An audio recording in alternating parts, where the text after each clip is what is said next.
로마서 15장 두 번째 시간입니다. 로마서 강의 어느덧 막바지에 이르고 있습니다. 오늘 강의가 끝나면 16장만 남습니다. 14장부터 우리는 로마서 14장 이후의 주제가 형제 사랑이라는 것을 지금 배우고 있습니다.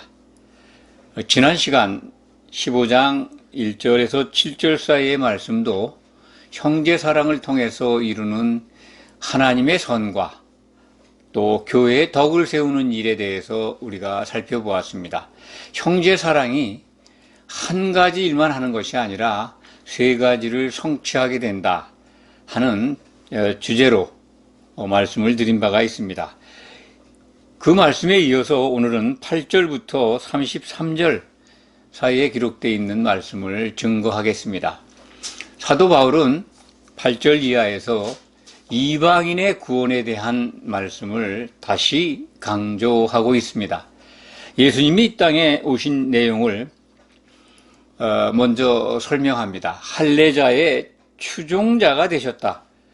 하나님의 말씀을 하나님의 신실하신 말씀을 위하여 하나님이 약속하신 구약의 선포하신 말씀을 성취하기 위해서 할례의 추종자가 되셨다. 이 말씀은 유대인 조상들에게 하신 약속의 말씀이죠. 메시아를 보낸다, 구원자가 온다라고 하는 구약의 말씀을 성취하러 하나님이, 예수님이 사람이 되셔서 이 땅에 오셨습니다. 하나님이 사람이 되셔서 하나님의 말씀을 이루고자 이 땅에 오셔서 사람들의 죄를 짊어지고 대속제물이 되신 사건입니다. 이것은 할례자의 추종자라고 하는 것은 유대인에게 하신 약속의 말씀을 이루려 하셨다라는 것입니다. 그리고 이방인들도 구약성경에 보면 그들에게 구원이 있음을, 그들에게 하나님을 나타내신다는, 그들을 내 백성이라 부르시겠다는 약속의 말씀이 성취된 것을 로마서 15장은 9절부터 13절 사이에서 우리에게 증거하고 있습니다. 물론 로마서 9장에서도 이방인들에 대한 구원에 대해서 사도 바울은 소개를 한 바가 있습니다. 호세아서의 글을 인용을 해서 내 백성이 아닌 자들에게 내가 그들에게 내 백성이라 하시겠다는 말씀을 우리는 살펴보았습니다. 오늘 9절에 보면 이방인들도 그 긍휼하심으로 말미암아 하나님께 영광을 돌리게 하시기 위해서 하나님의 복음을 이제 교회에, 그리고 그리스도의 복음을 받아들인 자들에게 하나님의 긍휼을 나타내시려고 하신다라고 하는 말씀을 8절부터 우리에게 전해주고 있습니다. 7절 말씀을 보면은 로마 교회의 특징을 좀 우리가 알 수가 있습니다. 지난 시간에 살펴보았습니다만 그리스도께서 우리를 받아 하나님께 영광 돌리심과 같이 너희도 서로 받으라. 로마 교회의 특징을 우리가 여기서 살펴볼 수가 있습니다. 개종한 유대인들 뿐만 아니라 이방인 가운데 복음을 듣고 로마 교회에 모여 있는 것을 우리는 알 수가 있습니다. 그런데 그들 사이에 갈등이 있고 유대인들은 유대인 나름대로 할례자인 그 우월성을 가지고 이방인들을 아마 멸시하고 차별하고 있었지 않았나, 그런 생각이 듭니다. 그러니까 사도 바울이 로마서에서 이 부분을 참 중요하게 다루고 있습니다. 내가 이방인의 사도다. 이방인을 위해서 예수님이 나를 택하셨다. 나는 사도다. 그걸 아주 끊임없이 로마서뿐만 아니라 신약성경 여러 곳에 바울 서신에는 항상 자신이 사도인 것을 변증하고 있습니다. 왜 이런 현상이 나타났을까 하는 것을 우리가 살펴보면 뭐 이렇게 어렵지 않게 발견할 수 있다고 봅니다. 사도 바울은 초대교회 당시에 예수님이 이제 부활 승천하신 다음에 그야말로 공생의 기간 동안에 예수님을 따라다녔던 11 제자들에 의해서 세워지는 그 교회를 엄청 탄압했습니다. 디모데전서 1장 13절로 기억을 하는데 거기에 기록된 거 보면 자신이 박해자, 탄압자, 또 뭐 심지어는 폭행자라고 소개합니다. 그리스도의 복음을 듣는 그리스도의 복음으로 모인 교회를 이 폭행까지 했다는 겁니다. 그래서 디모데전서에 기록된 걸 보면 내가 죄인 중에 괴수라고 고백을 하죠. 그만큼 바울이 복음을 전한다는 것이 유대인들에게는 참으로 기이하게 보였을 겁니다. 그래서 자기를 변호하느냐고 내가 사도다. 예수님이 나를 택하셨다. 복음의 증거자다 하는 것을 강조합니다. 오늘 말씀에서도 계속해서 이 자기 자신이 그리스도의 일꾼이라는 것을 이제 16장에 가서 아주 노골적으로 표현을 합니다. 난 예수 그리스도의 일꾼이다.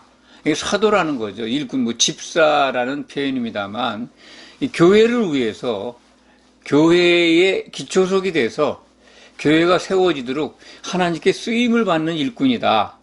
그렇게 강조해서 이렇게 일러주고 있습니다. 사도 바울의 그 입장을 로마 교회에 처한 상황을 이해해가면서 바울이 그렇게밖에는 사람들에게 초기에는 인정을 못 받았겠다는 생각을 갖게 됩니다. 뿐만 아니라 이 복음의 현장을 보았던 사람들, 유대인들 가운데 이 기독교로 개종한 유대 사람들, 그들은 바울이 얼마나 교회를 탄압을 했고 또 더욱이 다른 11 제자는 예수님을 공생의 기간 동안 따라다녔는데 바울은 없었거든요. 예수님이 살아계실 때 예수님의 사도로 택함을 받지 않았기 때문에 더 많은 의구심과 믿기 어려운 그 상황을 노골적으로 사도 바울에 대해서 평을 하고 또 폄하를 하고 인정하지 않았을 것이다. 그렇게 추론할 수가 있습니다. 이방인들도 하나님께서 구약 성경, 구약의 선지자들을 통해서 이방인들의 구원을 약속하셨다 하는 것을 오늘 또 소개하는 겁니다. 그건 왜 이렇게 소개하냐면 이방인들이 하나님께서 약속한 바대로 그 말씀대로 이제 복음 안으로 들어오게 됐다. 내가 이방인의 사도다라는 것을 강조하기 위해서, 그것을 설명하기 위해서 9절 이하에 12절까지 말씀이죠. 뭐 시편에 있는 말씀, 또 신명기에 있는 말씀, 또 이사야서에 기록되어 있는 말씀들을 이렇게 이제 인용해서 이방 구원에 대한 하나님의 약속의 말씀을 소개하고 있습니다. 13절을 보겠습니다. 소망의 하나님이 모든 기쁨과 평강을 믿음 안에서 너희에게 충만하게 하사 성령의 능력으로 소망이 넘치게 하시기를 원하노라. 참 아름답고 가슴이 뛰고 그리고 설레이고 정말 은혜로운 말씀으로 가득 차 있습니다. 13절은 소망의 하나님, 여러 전능하신 하나님, 평강의 하나님, 위로의 하나님, 구원의 하나님 다 그런 표현이 있습니다만 여기서는 이 소망을 던져줍니다. 로마 교회의 성도들, 특히 거기에 모인 이방인들, 그들에게 이제 너희가 믿음 안에서 기쁨과 평강을 충만하게 하시는 참 그 소망의 하나님, 그분이 우리에게 성령의 능력으로 우리에게 구원 또는 하나님께 의로워지는 것, 그 소망을 넘치게 하시기를 원한다. 간구하고 있습니다. 우리도 마찬가지죠. 하나님 안에서 우리가 이방인이었는데 이제 복음 안으로 들어와서 소망을 갖게 되었습니다. 그런데 우리 신약 성경을 우리에게 주신 지가 이제 거의 2000년이 지나가고 있습니다. 로마서는 뭐 그때 당시에 2000년 전쯤 2000년이 좀 못 되는 기간 전입니다. 쓰여졌습니다. 물론 성경에 기록된 대로 이 이방인이나 헬라인이나 그리스도 안에서 하나라고 하는 그 말씀, 하나님의 계획, 하나님의 의도는 변함이 없을 겁니다. 그렇습니다. 그걸 기준한다면 아무리 육적으로 우수한 이스라엘 백성이라도 그리스도 안에 있지 않으면 그는 소용이 없습니다. 구원은 오직 예수 그리스도를 통하는 길밖에는 없습니다. 그것을 우리가 기억한다면 오늘 이방인들에 대한 구원의 약속, 이스라엘뿐만 아니라 이방인들도 택하고 부르셨다. 이 말씀은 그리스도 안에서 하나 되게 하시는 하나님의 약속의 말씀, 또 그리스도의 복음의 내용을 이해한다면 지금 로마 교회의 상황에 대해서 안타까운 심정으로 너희가 서로 받아라. 유대인이나 헬라인이나 그리스도 안에서 하나인데 지금 서로 다투고 갈등하고 있는데 그게 아니다. 하나님의 선은 그리스도 안에서 모든 사람이 한 몸을 이루어 하나가 되는 것이다. 그것을 일러주고 있습니다. 교회를 설명하고 있는데 로마 교회는 아직 사도가 가지 않았기 때문에 신령한 것을 빨리 가서 줘야 되는데 아직 그것이 이루어지지 않았기 때문에 이렇게 교회는 이런 것이다. 에베소서나 빌립보서나 골로새서 또는 고린도 전후서 다른 바울이 기록한 신약 성경에 기록한 대로 구체적으로 교회가 어떤 것인가를 일러주지는 않습니다만 이 오늘 말씀 속에 담겨 있는 모든 내용들은 그리스도의 복음 안에서 세워져야 하는 교회, 그 내용을 보여주고 있습니다. 그런데 교회는 반드시 사도가 기초석이 되어야 된다 하는 것을 기억하시기 바랍니다. 우리 신약교회는, 특히 한국교회는 이 사도의 역할과 성도의 역할을 혼돈하고 있습니다. 참 안타깝습니다. 이게 우리나라 교회의 기독교의 전통만은 아닙니다. 이것이 2000년 전부터 이상하게 이 신약 성경의 번역 과정에서부터 이 사도와 성도에게 주신 하나님의 말씀이, 우리 예수님의 말씀이 구별되어 있는데 이것이 구별되어 있지 않습니다.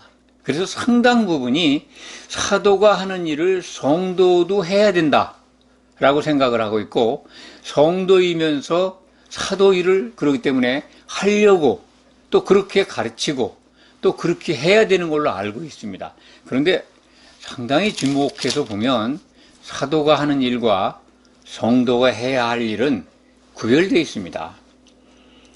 그렇지 않습니까? 사도는 교회의 기초석인데, 기초돌이라는 거죠. 초석, 반석입니다. 교회의 반석 위에 교회가 세워져야 무너지지 않습니다. 마태복음 7장에 기록되어 있는 말씀이죠.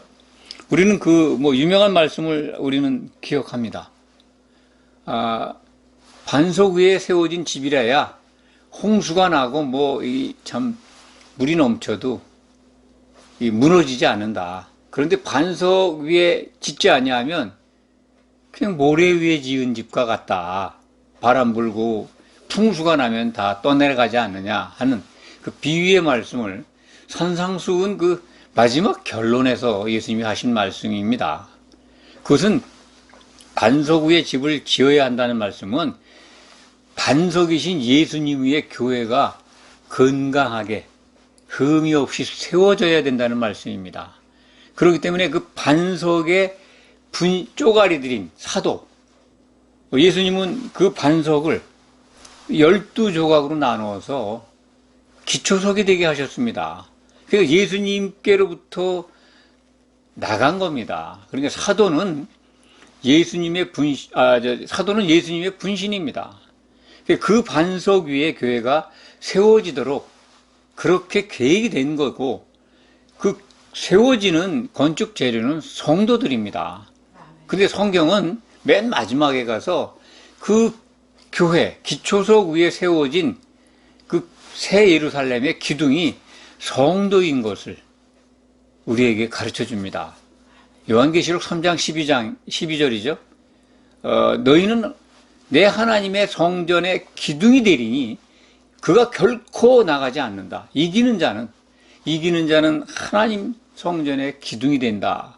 성전의 기둥이 뭡니까? 새 예루살렘 성으로 따지면 성벽이죠. 그 성곽이 있는데 그 기둥이 되어 있습니다. 예루살렘 성이 바로 성전이니까요. 그 자체가 성전입니다.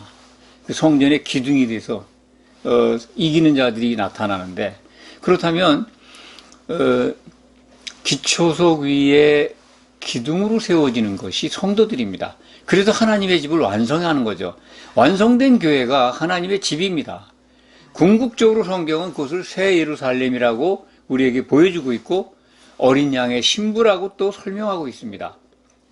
그래서 지난 시간에 하나님의 선을 이루는 것은 어린 양의 신부로 단장되는 게 하나님의 선이다. 하나님이 가장 기뻐하시는 것이다. 덕을 세우는 일은 15장 2절에 기록되어 있는죠. 덕을 세운다 하는 것은 하나님의 집으로 세워지는 겁니다. 선은 어린 양의 신부로, 어린 양의 아내로 준비되는 것이고, 그것을 하나님이 기뻐하신다는 거죠. 덕을 세운다고 하는 것은 하나님의 처소로 우리가 세워지는 겁니다. 그 말씀이지만 이것을 이루는데 가장 중요한, 하나님이 그리고 가장 기뻐하시는 것이 뭐냐면 형제사랑이다. 예수님이 우리에게 주신 새 계명을 실천하는 것이다 라고 말씀을 드렸습니다. 그래서 형제사랑을 이루면요, 그 모든 것들을 우리가 이루게 됩니다. 하나님의 기쁨을 우리가 알아야 합니다. 무엇을 기뻐하시는 건지, 오늘 말씀을 통해서도 그것을 지금 사도 바울은 강조하고 있습니다. 너희 교회가 그렇게 세워져야 된다. 그래서 나는 이 사도 바울은 이 교회가, 하나님의 교회가, 그리스도의 몸인 그 교회가 헬라인이나 유대인이나 그리스도 안에서 다 한 몸을 이루어서, 그래서 한 성령을 마시게 했다라고 하는 고린도전서 12장 13절 말씀, 그것을 우리 또 기억하면서 오늘 말씀을 계속 이어가겠습니다. 6절에 들어서서 이 은혜, 하나님의 은혜죠. 자기를 일꾼 삼으신, 그리고 풍성한 지혜와 지식을 주신 하나님, 그분이 그 은혜 가지고 지금까지 써왔는데 그걸 다시 한번 설명합니다. 곧 나로 이방인을 위하여 그리스도 예수의 복음, 예수의 일꾼이 되어서 하나님의 복음의 제사장 직분을 하게 하사 이방인을 제물로 드리는 것이 성령 안에서 거룩하게 되어 받으실 만하게 하려 하심이라. 어렵게 생각하면 좀 어려운 문장일 수 있습니다만, 우리 성도들이 사한 제물로 드려져야 한다는 로마서 12장 1절을 기억하시면 됩니다. 우리가 이방인이나 헬라인이나 유대인이나 그리스도 안에서 한 몸을 이루어서 사한 제물로, 하나의 사한 제물로 드리는 것, 그것이 하나님께서 받으시는 영적 예배다, 기뻐하시는 예배다라고 로마서 12장 1절에 기록되어 있습니다. 그 말씀과 연결하시면 됩니다. 우리가 하나님이 기뻐하시는 그 예배의 제물로, 제사의 제물로 드리는 것, 그것을 위해서 바울이 택함을 받았고 부름을 받았고 쓰임을 받는다는 겁니다. 그래서 복음의 제사장이라고, 예수 그리스도의 일꾼이라고, 곧 사도라고 강조하는 겁니다. 그러니까 사도의 직분을 설명하고 있는데, 16절의 다른 측면에서 우리가 한번 짚고 넘어가야 될 부분은, 사도 바울은 고린도 후서 11장 2절에서 자신이 그리스도와 교회의 중매장이라고 이렇게 선언을 합니다. 나는 너희를 아주 정결한 한 처녀로서 그리스도께 중매하기 위해서 이렇게 일을 하고 있다. 그와 똑같은 말씀입니다. 복음의 제사장이라는 표현도 중매장이라는 표현도 결국은 같은 얘기입니다. 복음 안에서 이방인이나 유대인이나 다 예수님의 몸으로 하나 되게 하기 위해서 사도로 부름을 받았고 그 일을 하고 있다. 나는 그러니까 예수님께 쓰임받는 복음의 일꾼이다. 그것을 지금 우리에게 설명하고 있습니다. 그러면서 이제 18절 이하 21절까지 보면은 사도 바울이 어떻게 복음을 전해왔는지를 짧은 문장 속에서 우리에게 일러주고 있습니다.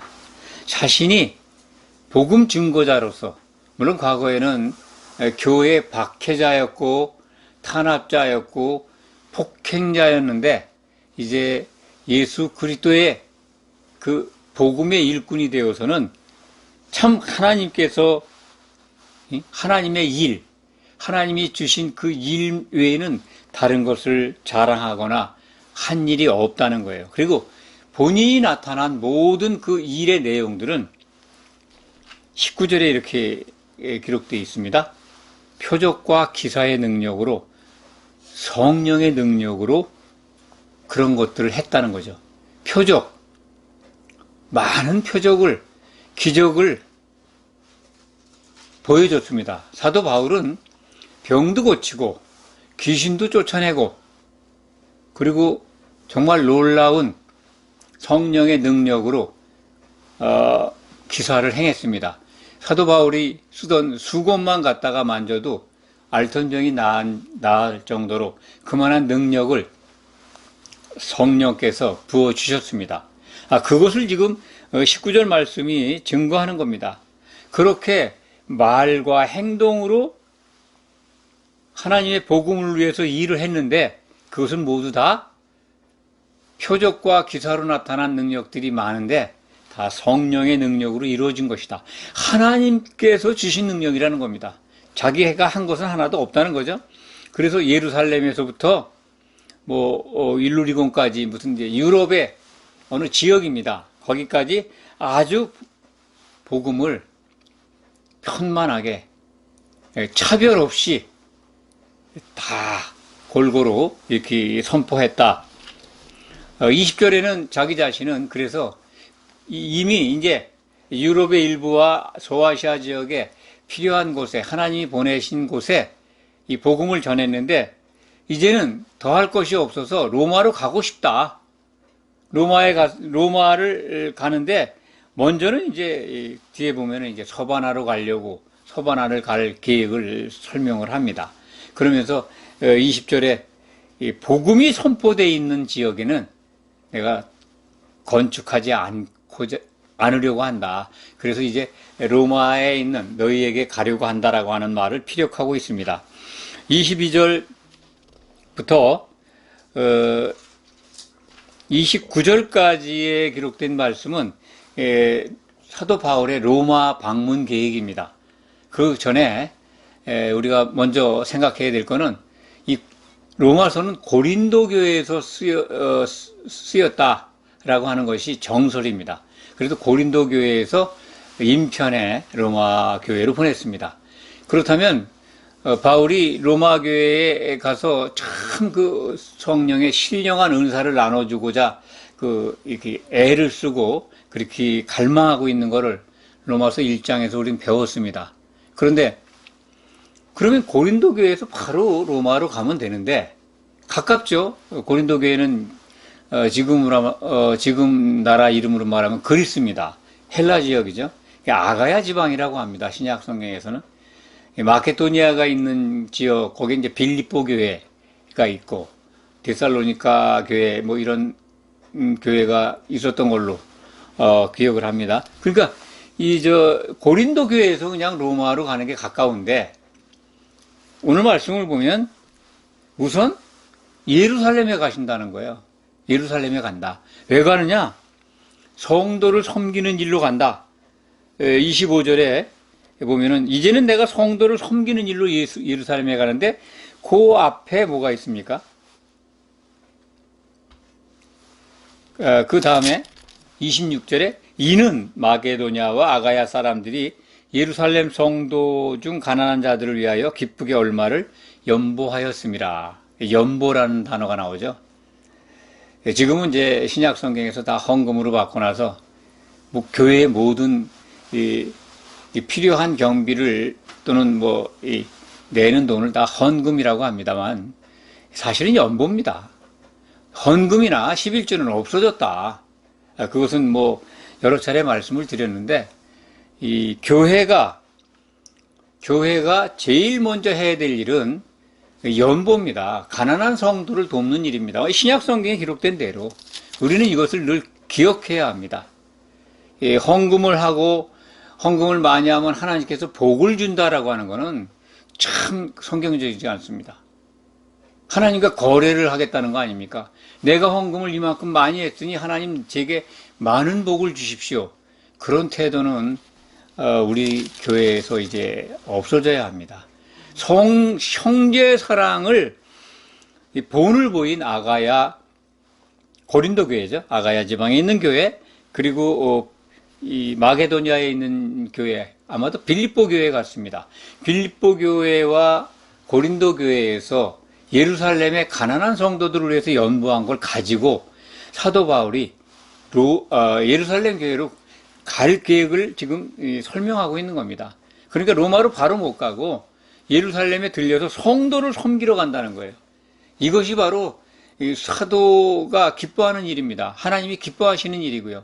성도들도 또한 그렇게 하나님이 기뻐하시는 성도 섬기는 일에 우리는 적극적으로 나서야 합니다. 자기 자신들의 교회에 국한되어 있는 헌금이 아닙니다. 요즘 한국 교회는 이 헌금을 걷어서 세계 선교로 나가고 있습니다. 그것도 성도를 섬기는 일이라고 생각할 수가 있습니다만, 먼저는 가까운 데 있는 형제를 돕는 것, 가까운 곳에 있는 형제를 섬기는 것, 그것도 성경 속에서 우리가 발견해야 된다고 봅니다. 우리는 그 당시에 예루살렘 교회가 얼마나 어려웠으면 예루살렘 교회 사도들이 바울 사도한테 부탁을 하고 있는 것이 신약 성경에 기록이 되어 있습니다. 그래서 바울도 그것을 기쁘게 기꺼이 응낙을 하고 자신이 개척한 유럽 교회에서 헌금을 걷어서 예루살렘 교회로 지금 가져가려고 하는 계획을 로마 교회에 일러주는 겁니다. 이 계획을 왜 알려줬냐면은 바울이 이제 28절에 보면은 소바나로 갈 계획을 갖고 있어요. 소바나는 스페인이죠. 스페인에 갈 계획인데 로마를 거쳐서 갈 그런 계획입니다. 그런데 신약 성경이나 역사적 사실로 보면 서바나로 갔다는 기록은 없습니다. 사도 바울은 로마에 가서 로마에 복음을 전하러 가는 게 아니라 이제 재판받으러 가는 과정을 통해서 로마에 가는데 하나님의 역사로 사도 바울의 의도와는 다르게 죄수로 끌려가서 복음을 전하게 됩니다. 로마에.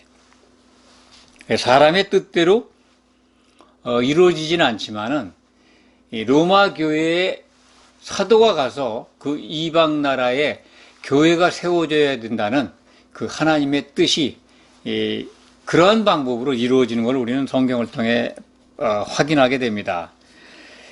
이 30절부터 33절은 사도 바울이 자기 운명을 예언하고 있는 듯한 그런 말씀도 포함되어 있습니다. 예루살렘에 가는데 그 바울 사도가 로마교회 성도들에게 나를 위해서 하나님께 빌어서 나로 유대에서 순종하지 아니하는 자들로부터 건짐을 받게 해달라고 빌라는 거죠. 이건 이제 도고 기도죠. 기도가 뭐 유형이 좀 있습니다만 오늘 시간 관계상 도고 기도는 이 중보 기도와 다릅니다. 중보자는 우리의 중보자는 교회의 중보자, 성도들의 중보자는 예수 그리스도 한 분이십니다. 그 성경에 기록이 되어 있는데 도고 기도는 우리 성도가 각자의 성도가 다른 성도들을 위해서 기도하는 겁니다. 그러니까 지금 이 로마교회 성도들에게 나를 위해서 기도해달라. 내가 예루살렘에 가는데 위험이 있다는 걸 알아요. 지금 나를 건짐을 받게 해달라고 기도해달라고 그러지 않습니까? 사실은 이것은 뭐 성도들의 기도가 있고 없고 간에 사도의 이 직분을 수행하는데 하나님이 전적으로 이끌어 가시는데 성도들의 기도가 있고 없고에 따라 좌우되는 일은 아니지만 그 기도를 통해서 교회가 하나라는 것, 기초석 위에 세워지는 것, 형제 사랑이 필요하다는 것을 또 이 말씀 속에서 알려주는 겁니다. 참여해야 한다는 거죠. 그래서 우리도 많은 여러 이웃 형제들, 성도들을 위해서 도고 기도를 해야 합니다. 또 32절에는 하나님의 뜻에 따라서 너희에게 참 기쁨을 가지고 나아갈 수 있도록 기도해달라. 가서 편히 쉬게 해달라 그러는데 잠깐 쉬게 해달라는 거죠. 가서 뭐 그냥 완전히 안식한다는 게 아니라 우리말 번역이 좀 어색합니다. 거기 로마에 가가지고 잠깐 좀 휴식을 취하고 싶다 그런 뜻으로 이해하시면 됩니다. 말씀을 정리합니다. 로마서 15장 두 번째 강해를 진행했습니다. 첫 번째 주제는 첫 번째 시간에 1절부터 7절까지는 형제 사랑에 대해서 형제 사랑을 통해서 우리가 궁극적으로 이루는 것들을 설명한 바가 있습니다. 하나님의 선을 행하고 또 교회의 덕을 세우는 것. 형제 사랑이 아주 원천적인 에너지입니다. 그것이 하나님이 기뻐하시는 것이고 서로 사랑함으로써 하나님이 기뻐하시는 어린 양의 아내, 어린 양의 신부로 단장이 되고 또한 그와 아울러서 하나님이 거하실 처소로 지어져 간다. 그 형제 사랑을 강조했고 그런데 로마 교회에 있는 특징, 유대인 성도도 있고 또 이방인 성도도 있는데 그들이 갈등하고 이렇게 다투고 있는 것을 들었던 모양입니다. 그래서 오늘 8절에서부터는 내가 이방인의 사도인데 너희 정말 서로 받아야 한다. 이방인도 복음 안에서 한 몸을 이루도록 하나님이 받아들이셨다. 그걸 이제 깨우쳐 주는 거죠. 그래서 자신이 이방 지역의 사도로서 지금까지 일을 해온 것들을 간단하게 일러준 겁니다. 그리고 사도 바울이 약속을 합니다. 내가 너희에게 가겠다. 기쁨으로 나아가게끔 기도해달라라고 하는 말씀입니다. 기도하겠습니다.